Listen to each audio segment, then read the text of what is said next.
ନମସ୍କାର ବନ୍ଧୁଗଣ, ଆସନ୍ତୁ ଆଜିର ଭିଡ଼ିଓରେ 20ଟି ଅନୁଚିନ୍ତା ଜାଣିବା।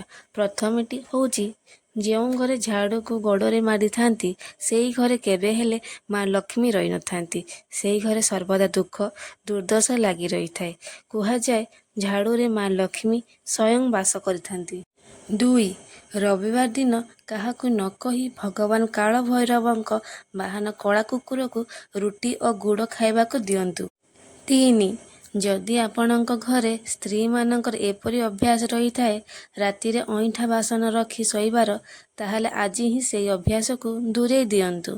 ଏପରି କରିବା ଦ୍ୱାରା ମା ଲକ୍ଷ୍ମୀ ଘରେ ରହି ନଥାନ୍ତି ଏବଂ ଘରେ ସର୍ବଦା ଦୁଃଖ ଦରିଦ୍ରତା ଲାଗି ରହିଥାଏ। 4.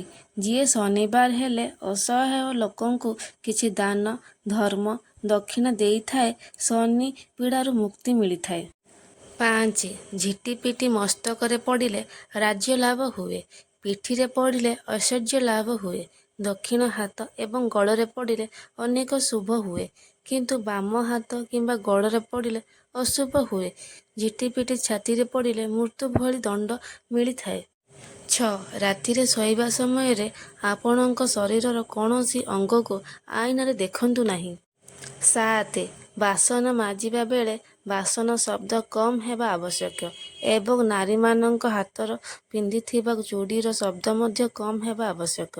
ଯଦି ଶବ୍ଦ ବେଶୀ ହୁଏ ତାହେଲେ ଲକ୍ଷ୍ମୀ ଛାଡ଼ିକି ପଳାନ୍ତି। 8. ଅମାବାସ୍ୟା ଦିନ ଘର ସଫା କରି ଅଦରକାରୀ ଜିନିଷକୁ ଫୋପାଡ଼ି ଦେବା ଉଚିତ। 9.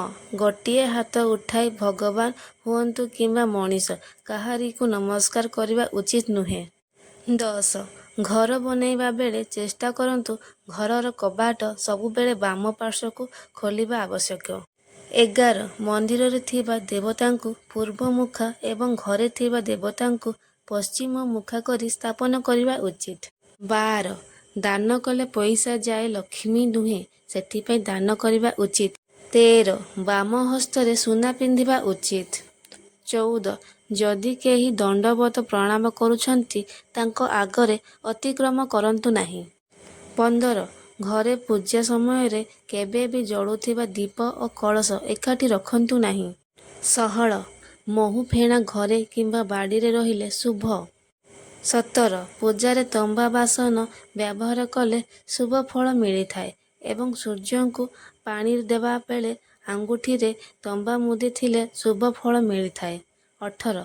କବାଟ ଆଡ଼କୁ ଗୋଡ଼ କରି ଶୋଇବା ଉଚିତ ନୁହେଁ। 19. କଞ୍ଚା କ୍ଷୀର ମିଶାଇ ଗାଧୋଇଲେ ଆୟୁଷ ବଢ଼େ। 20. ଶୋଇବା ଘରେ ରାଧାକୃଷ୍ଣଙ୍କ ଫଟୋ ଛଡ଼ା ଅନ୍ୟ କେଉଁ ଠାକୁରଙ୍କ ଫଟୋ ରଖନ୍ତୁ ନାହିଁ।